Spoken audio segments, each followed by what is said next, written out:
Well, look, this is a measure that she only introduced 6 weeks ago. I mean, so the Treasury just behind me are spinning like a top. They just can't get anything right. But let's be really clear, this is an issue that's much bigger than pubs. So if it would help pubs who are really seeing some absolutely horrific increases in their business rates, all to the good. But what about hotels? What about restaurants? When does a pub turn into a gastropub, turn into a restaurant? And what about all of the other businesses? Business rates is a really difficult tax. It's a fixed cost before you've made any revenue or profit.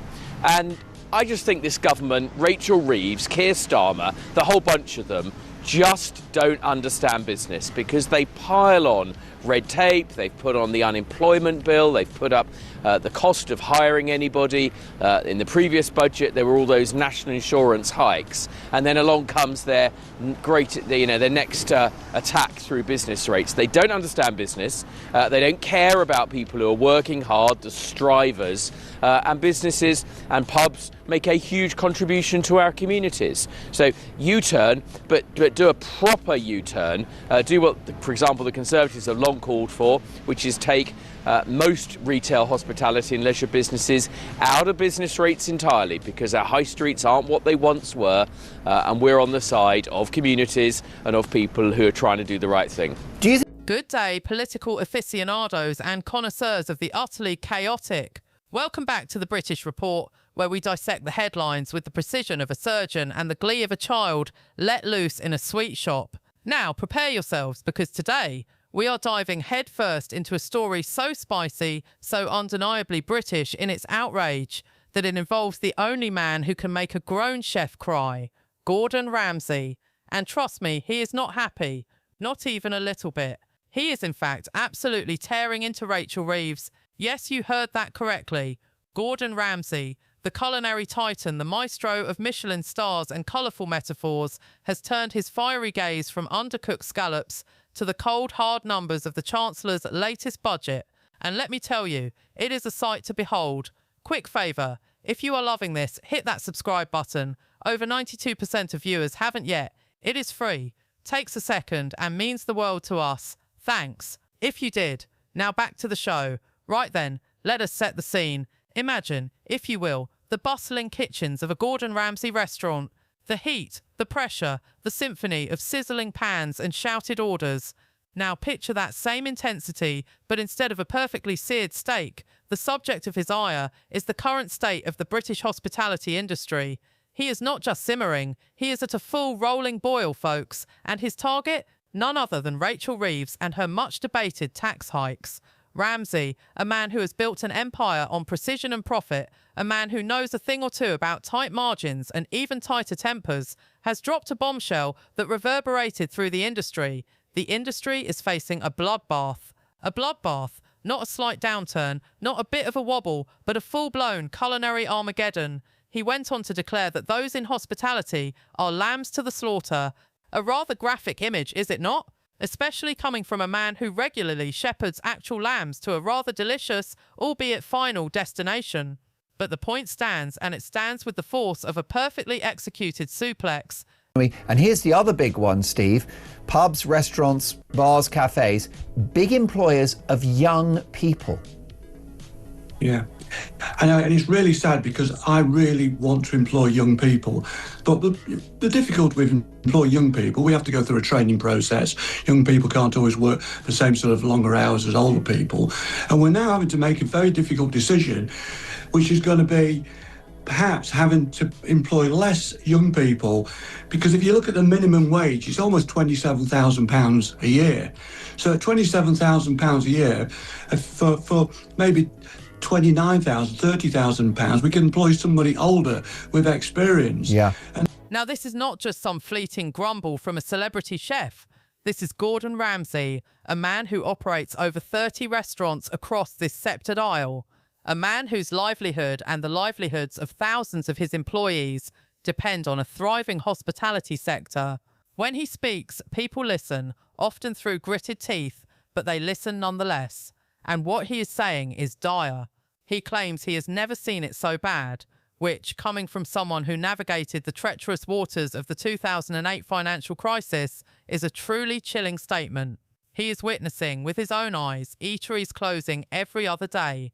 Think about that for a moment. Every other day, another dream, another business, another hub of community is simply vanishing. Like a perfectly crafted souffle collapsing under the weight of an unpayable tax bill. It is enough to make you weep into your perfectly poured pint. But before we dig deeper into the meat of this controversy, let us look at the man behind the apron and why his words are currently hitting the Treasury like a cast iron skillet to the back of the head. Gordon Ramsay is not exactly known for his gentle touch or his soft-spoken diplomatic approach. He is a man of action, a man of results, and a man who understands the brutal reality of the bottom line. When he looks ahead to April, he does not see a season of renewal. He sees a guillotine. He is looking at the budget measures and seeing a direct threat to the very soul of British high streets. He told The Standard that no one in power is thinking ahead. It devastates me because it seems no one in power is considering where we will be in 5 years. We are being suffocated. That word suffocated is heavy. It implies a slow, painful process of being deprived of the very oxygen a business needs to survive. Cash flow, reasonable overheads, and a supportive economic environment. What is truly fascinating and frankly a bit terrifying is Ramsay's comparison to the 2008 crash. We all remember that, do we not? The banks were collapsing, the world was ending, and yet Gordon says this is worse. Why? Because the hospitality sector has no reserves left. It is like trying to run a marathon after you have already had both legs broken and your lungs filled with lead.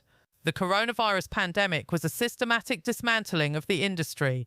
Lockdown after lockdown, rule after rule. These businesses spent their savings, took out loans they are still paying back. And just as they were starting to gasp for air, the government has decided to push their heads back under the water with a fresh round of business rate increases and national insurance hikes. It is not just bad luck, it is a catastrophic brewing storm. Ramsay's frustration is palpable because he sees the logic of the Treasury as being fundamentally flawed. He looks at the pub industry, the very heart of British social life, and sees a tragedy in motion. One pub shutting every single day. One, that is a local landmark, a job provider, and a tax generator gone every 24 hours. And the government's response, according to Gordon, it is madness. They are being crippled by the very people who claim to be the guardians of the economy. It is like a doctor prescribing a heavy dose of poison to a patient who is already in the intensive care unit. You have to wonder, what is the end game here? Are we aiming for a country where the only place to get a meal is a multinational fast food chain or a microwave dinner in a lonely flat? If you think Gordon's kitchen nightmares were intense, wait until you see the fiscal nightmare Rachel Reeves is cooking up. Let us pivot to the Treasury side of the table and see why the ingredients are so sour. Now let us talk about Rachel Reeves. The Chancellor has a difficult job, granted. She has to balance the books, fix the black hole in the public finances, and somehow keep the lights on. But her performance at the World Economic Forum in Davos, Switzerland, was perhaps not the best way to win over the hearts and minds of the British business community. While the elite of the world were sipping expensive coffee and discussing global trends, Reeves was doubling down on a policy that effectively leaves the wider hospitality sector out in the cold. She insisted that the support package for business rates would be targeted primarily at pubs and would not extend to the wider hospitality sector. I don't know what it is about this government, but and the previous government as well. They just don't get hospitality. We employ lots of young people. We contribute to the billions and billions of pounds, so 60 billion pounds in terms of taxes. We're the third biggest employer in the UK. We don't even have a hospitality minister. Imagine you are a restaurant owner or a hotelier. You have survived the pandemic, you are battling inflation, your energy bills are through the roof, and you hear the Chancellor say, "Good news, we are helping the pub next door, but you are on your own. Best of luck with that slaughterhouse thing Gordon mentioned." It is a kick in the teeth delivered with a polite parliamentary smile. The chief executive of the British Independent Retailers Association, Andrew Goodacre, did not mince his words either. He pointed out the obvious. The high street is an ecosystem. If the retail shop closes, people stop visiting the street. If the restaurant closes, the footfall drops. If the hotel closes, the tourists stay away. By only supporting one small slice of the pie, the government is letting the rest of the pastry crumble into nothingness. The sheer disconnect here is what truly rattles the cages of people like Ramsay. It is the feeling that the government is playing a game of pick and choose with which businesses deserve to survive. Why are pubs more worthy of protection than a family-run Italian restaurant or a boutique hotel? They all face the same rising costs. They all pay the same business rates. They all employ the same local people. To create this hierarchy of worthiness is not just unfair, it is economically illiterate. It ignores the symbiotic relationship that makes our town centres function. It is like saying you will water the roses, but let the soil dry out. Eventually, the roses are going to die anyway because the foundation is gone. But hold your horses because the drama does not stop at the kitchen door. This conflict is about more than just a few pence on a pint or the cost of a steak frites. It is about a fundamental loss of confidence in the British state. When Gordon Ramsay says he has lost confidence in the government, it is a massive signal to the international community. This is a man who represents British excellence on a global stage. If he thinks the UK is no longer a viable place to run a high-end business, what do you think the foreign investors are thinking? They are looking at Britain and seeing a country that is increasingly hostile to the very industries that define its culture and its soft power. Ramsay even went as far as to mention inheritance tax for farmers. Now, why would a chef care about that? Because he knows where his food comes from. He understands that if you tax the farmers out of existence, the supply chain collapses, the price of quality British ingredients goes up, the menu prices follow, and suddenly the average Brit can no longer afford to eat out. It is a vicious cycle, a domino effect that starts at the Treasury and ends with a close sign on a local business. The comparison to the 2008 crisis is the most telling part of Ramsay's critique. In 2008, the problem was a lack of credit. Today, the problem is a lack of profit. You can have all the credit in the world, but if your fixed costs, your rates, your taxes, your wages exceed the money coming through the door, you are dead in the water. The government seems to think that hospitality is a luxury that can be squeezed for every last drop of revenue.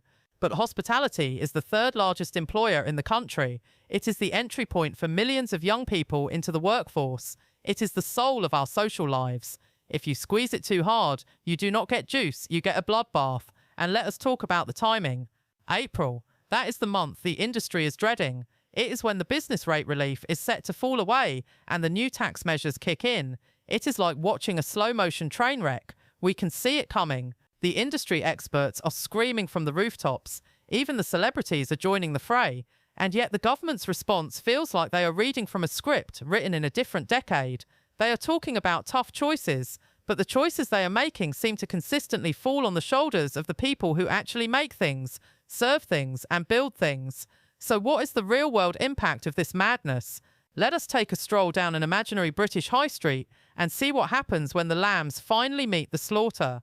Picture a typical market town. It has a couple of pubs, a few independent cafes, a nice local restaurant for special occasions, and a handful of retail shops. Under the current trajectory, by the end of the year, that local restaurant is gone because its business rates doubled. The boutique hotel around the corner has had to cut staff to pay for the increased national insurance contributions. The independent shops are seeing fewer customers because the vibe of the street has changed. It feels empty, neglected, and a bit sad. This is not some dystopian fantasy. This is the reality Gordon Ramsay is warning us about. It is the suffocation of the British high street. Like me, for months before the election, said to them, you are literally clinically insane if you put in your manifesto that you will not put these taxes up, because the public finances are in a terrible mess, public services are in a terrible mess. You will need all the flexibility you need to raise that money. And they are now in this ridiculous situation where they are going to both make themselves unpopular because they're putting taxes up, and doubly unpopular because many voters will say, and you lied to us about it. I suspect she is having all sorts of agonies about it, sleepless nights about it, because economically it may be the right thing to do, but the political shockwaves, the backlash will be enormous. And she may be just thinking to herself, okay, it's the right thing to do, but am I going to personally survive this, right? I mean, because, if the furore is just, I don't think she will. So, my own view would be, for what it's worth, if they hadn't put it in the manifesto and they'd done it last year, it would have been totally recoverable. It would have been far less damaging to the economy. If they'd put up the basic rate of income tax, a year ago and hadn't done the NI on, the employer's NI, the economy would be stronger by now. And even though people wouldn't have liked it, frankly, they would be in a way better economic position. When the restaurants close, the suppliers suffer. The butcher who provided the meat, the greengrocer who provided the vegetables, the laundry service that cleaned the tablecloths, they all lose a client. The ripples spread throughout the local economy. And what do we get in return? A few more pounds in the Treasury's coffers in the short term, but at the cost of a hollowed-out economy in the long term. It is the definition of penny wise and pound foolish. Rachel Reeves might be able to claim she is fixing the foundations, but if the foundations are built on the ruins of the hospitality sector, they are not going to hold up much of a house, are they? RAMSEY's point about the lack of long-term thinking is the most damning indictment of all. 5 years, where will we be in 5 years? If the current trend continues, we will have a hospitality sector dominated by a few massive, soulless corporations that can afford to weather the tax storm, while every bit of local character and independent spirit has been crushed out of existence. Is that the Britain we want to live in? A country that is just one big grey corporate franchise? Gordon says no. The British Independent Retailers Association says no. And frankly, any sensible person who enjoys a good meal and a vibrant community should be saying no too. Is there a way out of this mess, or are we truly destined for the catastrophic end that RAMSEY predicts? Let us look at the potential solutions, or lack thereof. The solution seems simple on the surface: a fair and equitable reform of business rates, not just for pubs, not just for a specific worthy sector, but for everyone who occupies a physical space on the high street. In the digital age where online giants can operate with minimal physical overheads, the current system of business rates is an archaic relic of a bygone era. It penalises the businesses that actually contribute to our physical communities while giving a free pass to the digital behemoths. If the government truly wanted to support the high street, they would rebalance the scales. They would tax the clicks, not just the bricks, but instead we get targeted support. We get Davos speeches. We get a chancellor who seems more interested in pleasing the international markets than she does in protecting the local bistro. It is a matter of priorities. If you prioritise a tidy spreadsheet over a thriving community, you are going to end up with a very tidy, very empty country. RAMSEY's blood bank comment might sound like hyperbole, but when you look at the statistics of business failures in the last 12 months, it starts to look like a very accurate diagnosis. The most frustrating part for many is the feeling of being ignored. RAMSEY said it himself. It seems no one in power is thinking ahead. There is a sense of reactive governance, of sticking plasters being applied to gaping wounds. They announce a policy, the industry panics. They offer a tiny concession to one specific group, like the pubs, and then they wonder why everyone else is still angry. It is a failure of communication, a failure of empathy, and most importantly, a failure of economic vision. You cannot tax your way to growth if you are killing the very engines of that growth in the process. The Prime Minister is missing in action. Why is it that so far today we've been talking about what is happening to Davos, happening in Davos? Speeches by Mark Carney from Canada. We've seen President Macron in his aviators managing to make an eye infection look stylish. Why is it they're all there and our usually never hear Keir is in fact which not do you there? want? You criticise him for going the If he was there, Victoria, you'd be saying, why isn't he here dealing with the flooding in Middlesex? No. On this occasion... The flooding in Middlesex? I don't know if that's the sort of thing they would say. Also, you can't say, why hasn't he commented yet? It happened 28 minutes ago. So Give the bloke a chance to write a proper response, not just tweet something out. As we approach the end of this deep dive, let us consider the legacy of this moment. Will this be remembered as the point where the British High Street finally gave up the ghost? The hospitality industry is resilient. It has to be. It is an industry built on passion, hard work, and a genuine desire to make people happy. But even the strongest spirit can be broken. If the man who survived the kitchen nightmares of the world is telling us that the budget measures are the real nightmare, we should probably take him seriously. He is not looking for a handout. He is looking for a fair chance. He is looking for a government that understands that you cannot keep taking from a sector that has nothing left to give. Rachel Reeves has a choice. She can continue down this path of selective support and high taxation, or she can listen to the voices of the people who actually run the country's businesses. She can choose to be the Chancellor who saved the High Street, or the Chancellor who presided over its bloodbath. The clock is ticking toward April, and the lambs are starting to get very, very nervous. Gordon Ramsay has sounded the alarm. The question is anyone in Westminster actually listening, or are they too busy looking at their own reflections in the polished silver of Davos? It is a high-stakes game of chicken, but instead of two cars, it is the British government versus the entire hospitality sector. And if Ramsay is right, the crash is going to be spectacular, messy, and entirely avoidable. The hospitality industry is not just a business sector, it is the heartbeat of our nation. It is where we meet, where we eat, and where we live our lives. To let it face a slaughter is not just bad economics, it is a betrayal of the British public. We deserve better than a bloodbath. We deserve a vibrant, thriving, and supported high street that reflects the best of who we are. What a saga, right? From the heat of the kitchen to the cold halls of the Treasury, the battle for the British high street is well and truly on. Gordon Ramsay has laid down the gauntlet, and Rachel Reeves is the one who has to pick it up. Whether she does so with a plan for real reform or just another round of targeted support remains to be seen. But one thing is for certain, we will be here at the British Report, keeping a very close eye on the situation, probably with a large glass of something strong and a very keen interest in what happens next. Thank you for watching.